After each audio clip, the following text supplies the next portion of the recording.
Datuk Speaker, soalan nombor 10. Silakan Menteri. Tuan Yang di-Pertua, saya ingin mengucapkan ribuan terima kasih kepada Yang Berhormat Batu Kawan atas soalan yang dikemukakan tersebut. Tuan Yang di-Pertua, sebagaimana Dewan Yang Mulia ini sedia maklum, Kerajaan Malaysia melihat konflik di Sri Lanka isu sebagai isu dalaman negara berkenaan. Pendirian tersebut adalah sejajar dengan dasar luar negara yang berteraskan kepada prinsip-prinsip menghormati kemerdekaan, kedaulatan dan integriti wilayah serta tidak mencampuri urusan dalaman negara-negara lain. Tuan Yang di-Pertua, sebagaimana Dewan Yang Mulia ini sedia maklum juga, semenjak berakhirnya konflik berkenaan pada pertengahan Mei 2009, Kerajaan Sri Lanka telah berusaha gigih untuk menjalinkan kerjasama rapat dengan PBB serta badan-badan kemanusiaan antarabangsa bagi membolehkan menangani kesemua perkara yang berkaitan dengan konflik berkenaan secara berkesan.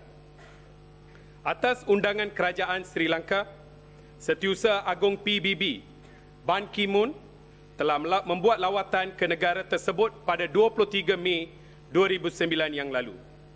Semasa lawatan itu, Kerajaan Sri Lanka telah antara lain memberi jaminan kepada masyarakat antarabangsa untuk bekerjasama rapat dengan badan-badan kemanusiaan antarabangsa bagi mengendalikan pelbagai perkara berkaitan konflik, ya terutamanya soal kebajikan dan keselamatan orang-orang pelarian di pusat-pusat perlindungan kerajaan di negara itu.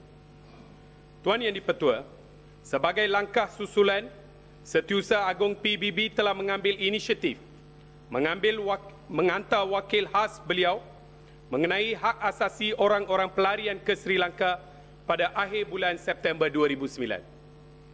Wakil khas Setiausaha PBB berkenan dalam laporan beliau mengenai hasil lawatan tersebut pada umumnya, ia telah memberikan penilaian positif mengenai kemajuan yang dicapai oleh Kerajaan Sri Lanka dalam melaksanakan pelbagai program bagi menangani perkara-perkara berkaitan konflik tersebut.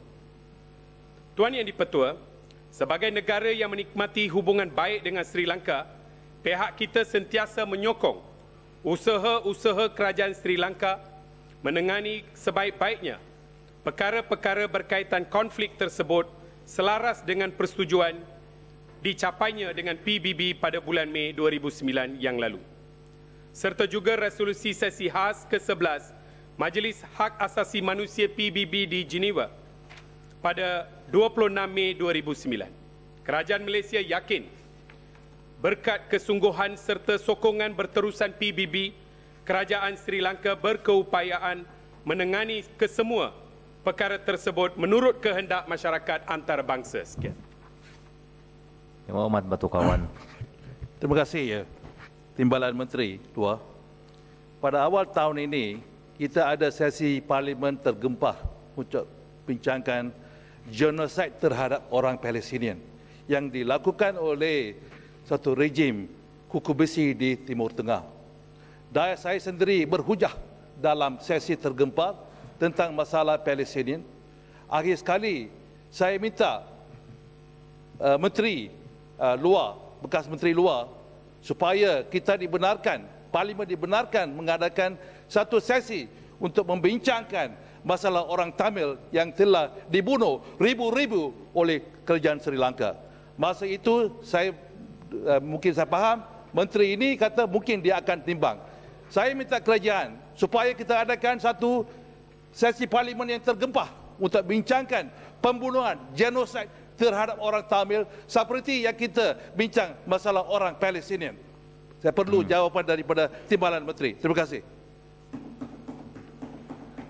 Tuan Yang di-Pertua, saya rasa sesi mesyuarat yang tergempar itu tidak perlu bagi isu Sri Lanka kerana isu-isu kemanusiaan yang berkaitan dengan orang-orang pelarian di pusat-pusat perlindungan yang telah pun diberikan perlindungan oleh kerajaan dan mereka sedang mengaturkan untuk program resettlement ataupun penyusunan semula di mana kalau kita lihat pada awalnya terdapat lebih kurang 278,000 orang pelarian di kem-kem tersebut, tetapi kini hanya tinggal 158,000 dan mereka berjanji, iaitu kerajaan Sri Lanka berjanji kepada Ban Ki-moon, iaitu mereka Setiausaha Agung PBB, iaitu mereka akan menyelesaikan isu ini pada akhir bulan Januari.